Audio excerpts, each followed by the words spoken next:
Bismillahirrahmanirrahim. Assalamualaikum warahmatullahi wabarakatuh. Di video kali ini kami akan mempresentasikan materi auditing 2, yaitu menyelesaikan pengujian dalam siklus akuisisi dan pembayaran verifikasi akun terpilih. Di kelompok 2 ada Rafiska Putri, Anissa Fitriana, dan Nadia Eliza Tamaleh.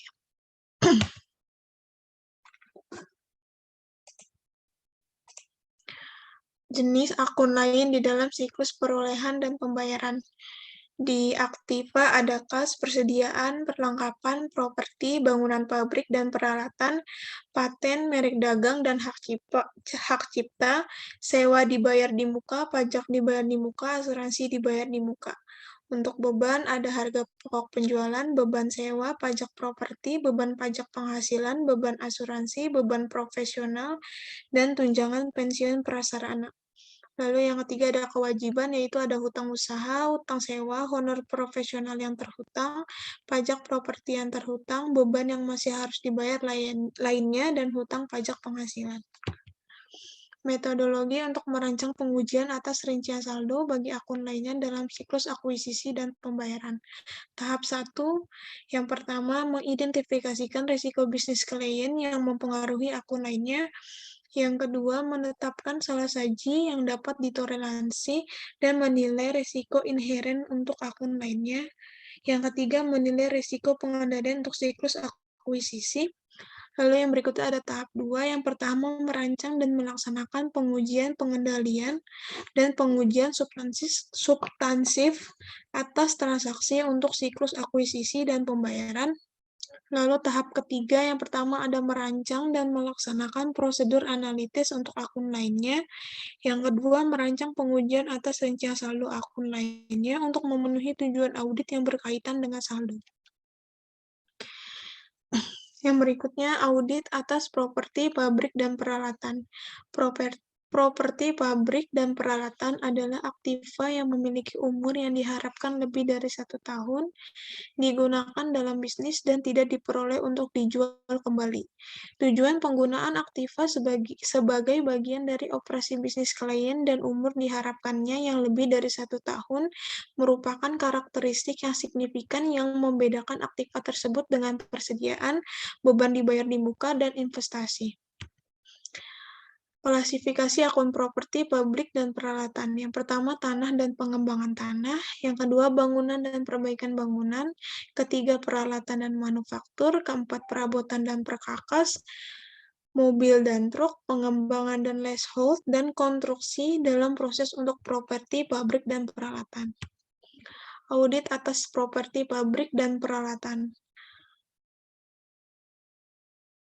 Di sini jurnal untuk peralatan pabrik. Yang pertama ada saldo awalnya, lalu perolehan dan saldo akhir, lalu untuk pelepasannya, diakumulasi penyusutannya, saldo awal, lalu ada penyusutan periode berjalan saldo akhir, lalu di beban penyusutan.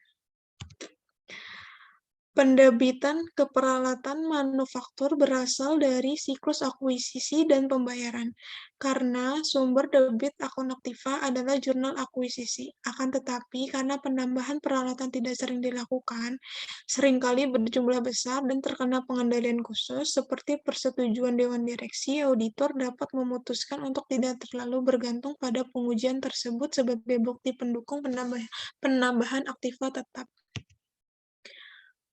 Auditor membedakan cara memverifikasi atas peralatan manufaktur secara berbeda dengan akun aset lancar karena 3 alasan berikut. Yang pertama, biasanya terdapat akuisisi peralatan dalam jumlah sedikit pada periode berjalan. Yang kedua, nilai akuisisi biasanya material. Yang ketiga, peralatan biasanya disimpan dan dicatat dalam pencatatan akuntansi selama beberapa tahun. Dalam audit atas peralatan manufaktur dan akun-akun yang terkait, auditor harus memisahkan pengujian ke dalam kategori berikut. Yang pertama, melaksanakan prosedur analitis, lalu memverifikasi akuisisi tahun berjalan, memverifikasi pelepasan atau pembuangan tahun berjalan, memverifikasi saldo akhir akun aktiva, memverifikasi beban penyusutan, memverifikasi saldo akhir akumulasi penyusutan. Melaksanakan prosedur analitis. Yang pertama, membandingkan beban penyusutan dibagi biaya peralatan manufaktur kotor dengan tahun sebelumnya. Lalu untuk prosedur analitisnya itu salah saji pada beban depresiasi dan akumulasi penyusutan, lalu membandingkan akumulasi depresiasi dengan biaya peralatan manufaktur kotor dengan tahun sebelumnya, salah saji pada akumulasi penyusutan, lalu membandingkan beban reparasi dan pemeliharaan bulanan atau tahunan, beban persediaan, beban peralatan, dan akusetenisa dengan tahun sebelumnya, yaitu jumlah beban yang harus dikapitalisasi. Memverifikasi akuisisi tahun berjalan. Perusahaan harus mencatat penambahan selama tahun berjalan dengan benar karena aktiva memiliki pengaruh jangka panjang terhadap laporan keuangan. Auditor menggunakan 7 dari 8 tujuan audit yang berkaitan dengan saldo sebagai kerangka referensi bagi pengujian atas rincian saldo, eksistensi, kelengkapan, keakuratan, klasifikasi, pisah batas, detail tie-in, serta hak dan kewajiban. Pengujian audit aktual dan ukuran sampel sangat tergantung pada salah saji yang dapat ditoleransi, risiko inheren, dan penilaian risiko pengendalian. Salah saji yang dapat ditoleransi merupakan hal yang penting untuk memverifikasi penambahan tahun berjalan karena transaksi tersebut bervariasi dari jumlah yang tidak material dalam beberapa tahun hingga sejumlah besar akuisisi yang signifikan dalam tahun lainnya.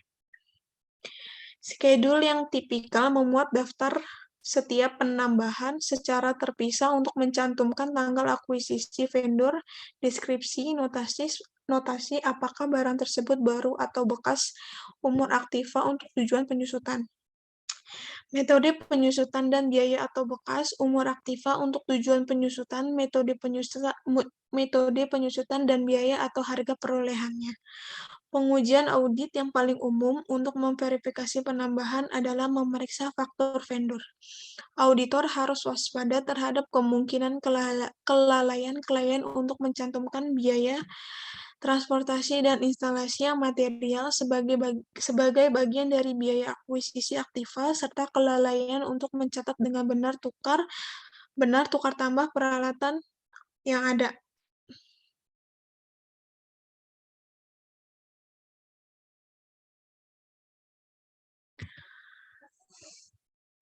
Memverifikasi pelepasan aset atau disposal tahun ini. Transaksi yang melibatkan pelepasan peralatan manufaktur seringkali disalah-sajikan apabila pengendalian internal perusahaan tidak memiliki metode informal. Jika klien lalai mencatat pelepasan, biaya awal akun peralatan manufaktur akan dinyatakan terlalu tinggi, dan nilai buku bersih akan dinyatakan terlalu tinggi hingga aktiva telah disusutkan sepenuhnya. Metode formal untuk menelusuri pelepasan dan provisi menyangkut otorisasi yang tepat atas penjualan atau pelepasan peralatan manufaktur lainnya akan membantu mengurangi risiko salah saji. Juga harus ada verifikasi internal yang memadai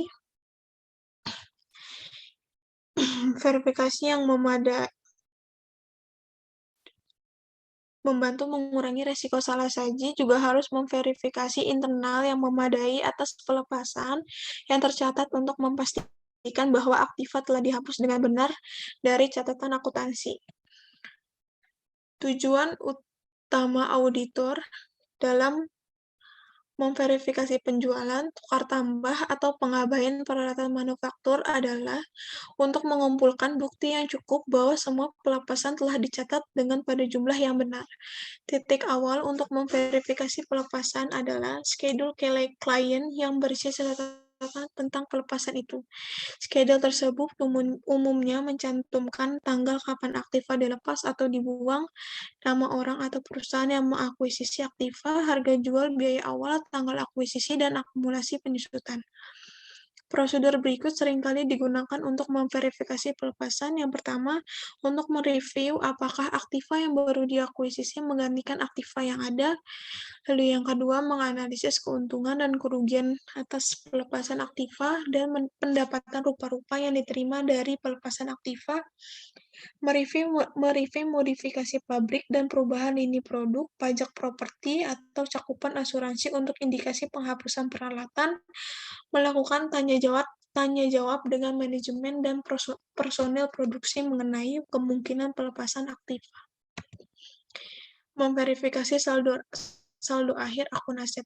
Dua tujuan auditor mengaudit peralatan manufaktur termasuk menentukan bahwa yang pertama, semua peralatan yang tercatat ada secara fisik pada tanggal neraca eksistensi. Yang kedua, semua peralatan yang dimiliki telah tercatat atau kelengkapan. Ketika merancang pengujian audit untuk memenuhi tujuan tersebut, pertama, auditor mempertimbangkan sifat pengendalian internal terhadap peralatan manufaktur. Auditor mampu menyimpulkan bahwa pengendalian cukup kuat untuk memungkinkannya bergantung pada saldo yang dicatat dari tahun sebelumnya.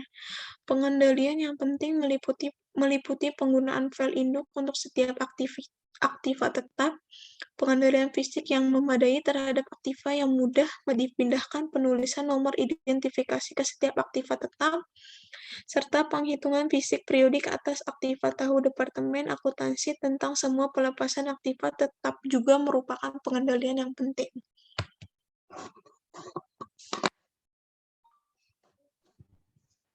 Langkah audit yang pertama berkenaan dengan tujuan detail tie-in peralatan manufaktur. Seperti yang tercantum dalam file induk, sama dengan buku besar. Memeriksa print-out file induk untuk melihat bahwa totalnya sama dengan saldo buku besar. Setelah menilai risiko pengendalian, untuk tujuan eksistensi, auditor memutuskan apakah perlu memverifikasi eksistensi setiap item peralatan manufaktur yang tercantum dalam file induk. Jika terdapat kemungkinan yang besar bahwa aktiva tetap yang hilang, sampel dari file induk dan memeriksa aktiva aktual. Pertimbangan utama dalam memverifikasi pengungkapan yang terkait dengan aktiva tetap adalah kemungkinan adanya rintangan hukum. Auditor dapat menggunakan beberapa metode untuk menentukan apakah peralatan manufaktur terbebani, termasuk yang pertama membaca syarat-syarat dalam perjanjian pinjaman dan kredit, mengirimkan permintaan konfirmasi pinjaman kepada bank dan institusi pemberian pinjaman lainnya, melakukan diskusi dengan klien, atau mengirimkan surat ke penasihat hukum.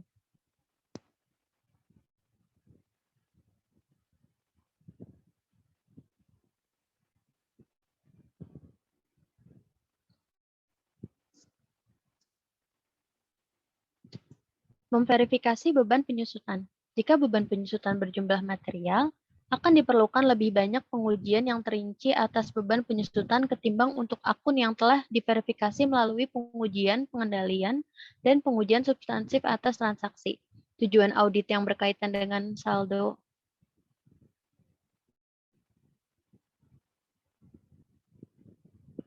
Tujuan audit yang berkaitan dengan saldo yang paling penting untuk beban penyusutan adalah keakuratan.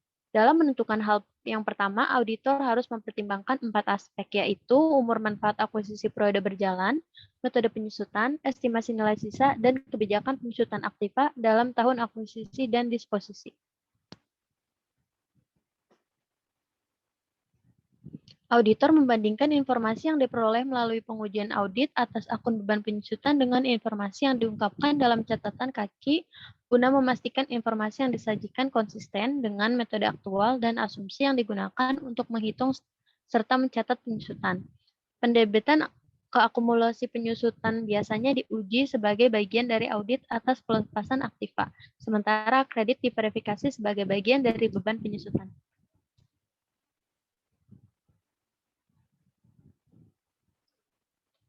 Memverifikasi saldo akhir akumulasi penyusutan. Dua tujuan yang biasanya ditekankan dalam audit atas saldo akhir akumulasi penyusutan adalah yang pertama, akumulasi penyusutan yang dinyatakan pada file induk properti sama dengan buku besar umum. Tujuan ini dapat dipenuhi dengan menguji voting akumulasi penyusutan dalam file induk properti dan menelusuri totalnya ke buku besar umum. Yang kedua, akumulasi penyusutan dalam file induk sudah akurat.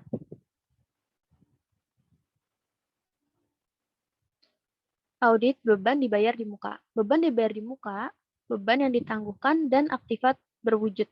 Hal tersebut termasuk sewa dibayar di muka, beban organisasi, pajak dibayar di muka, paten, asuransi dibayar di muka, merek dagang,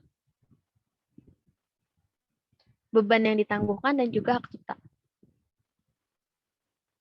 Tinjauan terhadap asuransi dibayar di muka, asuransi di muka, saldo awal, beban asuransi periode berjalan, akuisisi, lalu saldo akhir. Yang pertama, akuisisi premi asuransi berasal dari siklus akuisisi dan pembayaran.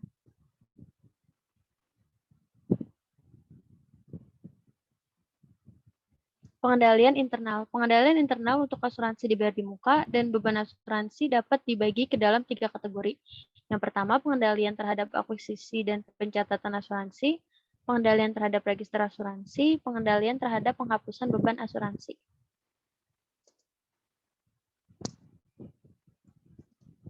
Pengujian audit. Pengujian atas saldo akun beban yang umumnya diperlukan mencangkup prosedur analitis dan pengujian untuk memastikan bahwa semua pembebanan beban asuransi berasal dari kredit asuransi dibayar di muka, prosedur analitis yang biasa digunakan oleh auditor, membandingkan total asuransi dibayar di muka dan beban asuransi dengan tahun sebelumnya, menghitung rasio asuransi dibayar di muka terhadap beban asuransi dan membandingkan dengan tahun sebelumnya. Yang ketiga, membandingkan setiap cakupan polis asuransi pada schedule asuransi yang diperoleh dari klien dengan schedule tahun sebelumnya sebagai pengujian atas eliminasi polis tertentu atau perubahan cakupan asuransi. Yang keempat, membandingkan saldo asuransi dibayar di muka yang dihitung selama tahun berjalan atas dasar polis per polis dengan yang adanya pada tahun sebelumnya sebagai pengujian terhadap kesalahan perhitungan. Yang kelima, mereview cakupan asuransi yang tercantum pada schedule asuransi dibayar di muka dengan pejabat klien yang berwenang atau broker asuransi menyangkut pemadaian cakupan. Audit tidak boleh menjadi pakar asuransi, tetapi pemahaman auditor mengenai asuransi dan penilaian aktiva sangat diperlukan untuk memastikan bahwa perusahaan tidak diasuransikan terlalu rendah. Audit kewajiban akrual. Kewajiban akrual merupakan estimasi kewajiban yang belum dibayar atas jasa dan manfaat yang telah diterima sebelum tanggal neraca. Kewajiban akrual diantaranya seperti yang pertama, gaji akrual, pajak gaji akrual, bonus pejabat akrual, komisi akrual, fee profesional akrual, sewa akrual, dan juga bunga akrual. Ini pencatatan akun pajak properti yang masih harus dibayar dan akun terkait.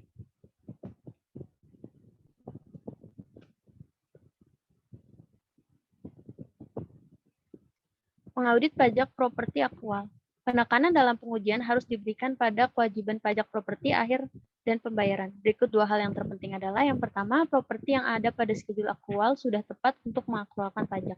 Yang kedua, pajak properti telah dicatat secara akurat. Terima kasih.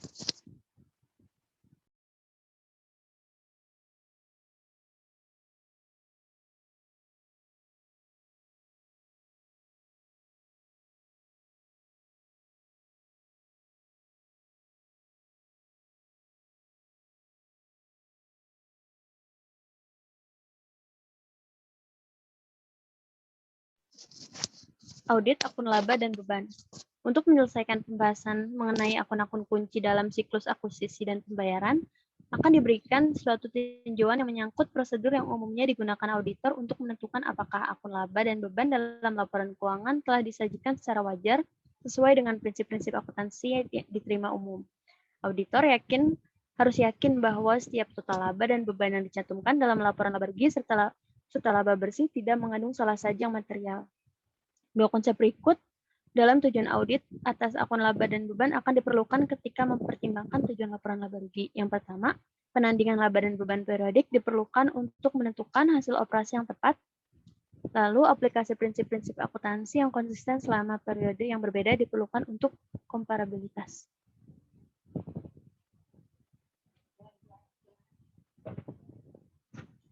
Pendekatan untuk mengaudit akun laba dan beban. Audit atas akun laba dan beban berkaitan secara langsung dengan cara neraca dan bukan merupakan bagian terpisah dari proses audit. Audit atas akun laba dan beban berkaitan dengan bagian audit lainnya. Bagian audit secara langsung mempengaruhi akun-akun tersebut adalah prosedur analisis, pengujian pengendalian dan pengujian substantif atas transaksi, lalu pengujian atas rincian saldo.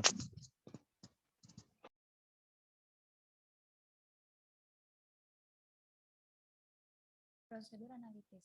Prosedur analitis untuk akun pendapatan dan beban. Prosedur analitis itu membandingkan masing-masing dengan tahun sebelumnya.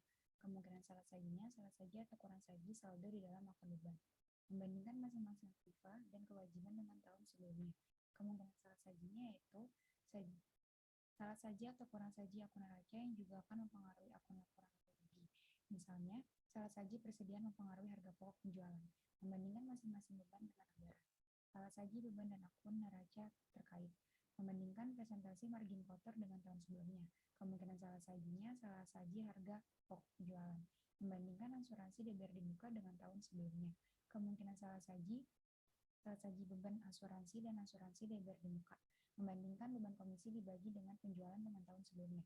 Kemungkinan salah saji beban komisi dan komisi yang masih harus dibayar. Membandingkan masing-masing beban pabrik dibagi dengan total beban pabrik dengan tahun sebelumnya. Kemungkinan salah saji masing-masing beban pabrik dan akun neraca terkait.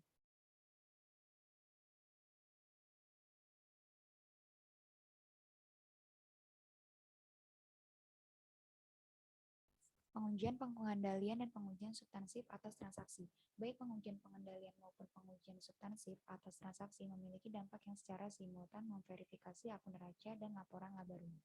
Sebaliknya, pengendalian yang tidak memadai dan salah saji yang ditemukan melalui pengujian pengendalian serta pengujian substansif atas transaksi menunjukkan kemungkinan adanya salah saji baik dalam laporan laba rugi maupun neraca.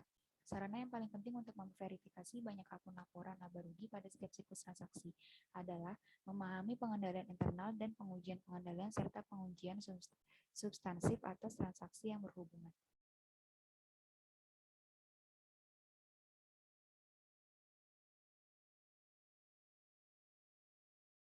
Pengujian atas rincian saldo analisis beban.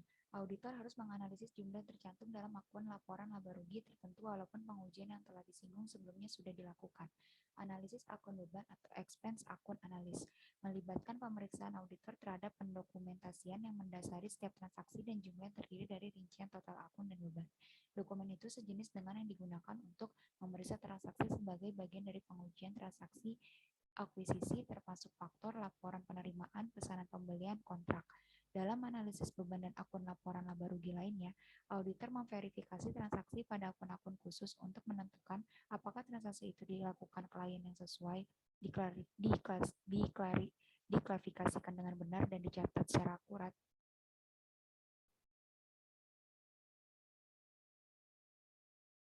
Pengujian atas rincian saldo akun alokasi. Beberapa akun beban berasal dari alokasi atau allocation, data akuntansi, dan bukan dari transaksi diskrep. Beban semacam itu termasuk penyusutan, depresi, dan amortisasi hak cipta, serta biaya katalog. Alokasi sangatlah penting karena menentukan apakah pengeluaran merupakan suatu aktiva atau beban periode berjalan. Jika klien tidak mengikuti prinsip-prinsip akuntansi yang diterima umum atau lalai menghitung alokasi secara benar, laporan keuangan dan menjadi salah saji secara material. Dua prosedur audit yang paling penting untuk mengaudit alokasi adalah pengujian atas kelayakan secara keseluruhan dengan menggunakan prosedur analitis dan perhitungan ulang hasil klien. Biasanya, auditor melaksanakan pengujian tersebut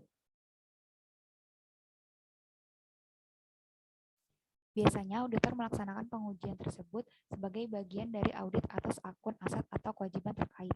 Hal ini meliputi memverifikasi beban penyusutan sebagai bagian dari audit properti, pabrik, dan peralatan, pengujian amortisasi untuk paten sebagai bagian dari memverifikasi paten baru atau pelepasan paten yang ada, dan memverifikasi alokasi antara persediaan serta HPP sebagai bagian dari audit persediaan. Ini pertanyaan dari beberapa kelompok. Dari kelompok 1 ada Vera Bramasta yang bertanya, apa perbedaan utama antara audit beban dibayar di muka dan akun aset lainnya seperti piutang usaha atau properti, pabrik, dan peralatan? Perbedaan utama antara audit beban dibayar di muka dan akun aset lainnya adalah tingkat materialitas dari saldo akun yang terkait. Prosedur analitis substantif dapat digunakan secara luas untuk memverifikasi saldo akun yang terkait tersebut. Pertanyaan kedua dari kelompok 3 dari Salsabila Nuraini. Jelaskan hubungan antara sewa akrual dan pengujian substansif atas transaksi untuk siklus akuisisi dan pembayaran. Aspek mana dari sewa akrual yang tidak diverifikasi sebagai bagian dari pengujian substansif atas transaksi? Jawabannya, debit untuk sewa yang masih harus dibayar timbul dari jurnal pengeluaran kas yang diverifikasi sebagai bagian dari pengujian kontrol dan substansi transaksi untuk pengeluaran tunai. Kredit biasanya muncul dari jurnal umum dan mungkin tidak diverifikasi sebagai bagian dari pengujian ini. Selain itu, pengujian kontrol dan pengujian substantif transaksi tidak termasuk verifikasi mencantumkan properti akrual yang ada dan verifikasi perlakuan konsisten dari akrual dari tahun ke tahun. Selanjutnya, kelompok 4 berastika. Dokumen mana yang akan ada digunakan untuk memverifikasi pajak properti akrual dan akun beban terkait?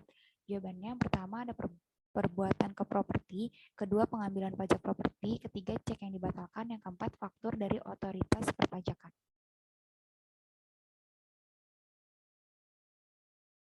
Dari kelompok 5, Nurul Lailati, dalam memverifikasi utang usaha merupakan hal yang umum untuk membatasi sampel audit pada bagian item populasi yang kecil. Sementara dalam mengaudit pajak properti akrual merupakan hal yang umum untuk memverifikasi semua transaksi selama tahun tersebut. Jelaskan penyebab perbedaan tersebut. Jawabannya, pajak properti akrual meluangkan waktu audit untuk sebagian besar audit dan karena hanya ada sedikit transaksi untuk diuji. Dan biasanya jumlah materialnya biasanya untuk memverifikasi akun 100%. Di sisi lain, utang usaha membutuhkan sedikit waktu audit dan karena biasanya ada sejumlah besar transaksi untuk diuji. Dan biasanya jumlah bervariasi untuk memverifikasi akun berdasarkan uji. Kelompok 6, Resti Eriana. Apa yang dimaksud dengan analisis akun beban? Jelaskan bagaimana analisis akun beban berhubungan dengan pengujian pengendalian dan pengujian substantif atas transaksi yang telah diselesaikan auditor pada siklus akuisisi dan pembayaran. Jawabannya, analisis akun beban atau expense akun analis ialah melibatkan penyelidikan auditor terhadap dokumen pendukung untuk masing-masing transaksi dan perincian atas total akun beban jenis dokumen tersebut, sama dengan yang digunakan untuk memeriksa transaksi sebagai bagian dari pengujian transaksi akuisisi, yaitu terdiri atas faktur, laporan penerimaan, pesanan pembelian, dan kontrak. Dalam analisis beban dan akun laporan laba rugi, auditor melakukan verifikasi transaksi dalam akun yang spesifik untuk menentukan apakah transaksi tersebut benar, diklasifikasikan dengan benar, dan dicatat secara akurat. Pertanyaan kelompok 7, Alfi Marifah. Sebutkan faktor-faktor yang dapat mempengaruhi keputusan auditor tentang apakah akan menganalisis suatu saldo akun dengan mempertimbangkan faktor-faktor tersebut. Sebutkan 4 akun beban yang umumnya dianalisis dalam audit. Beberapa faktor yang akan mempengaruhi tindakan auditor adalah yang pertama, materialitas adalah konsep yang bersifat relatif ketimbang absolut. Kedua, data yang diperlukan untuk mengevaluasi materialitas. Yang ketiga, faktor-faktor kualitatif yang juga mempengaruhi materialitas.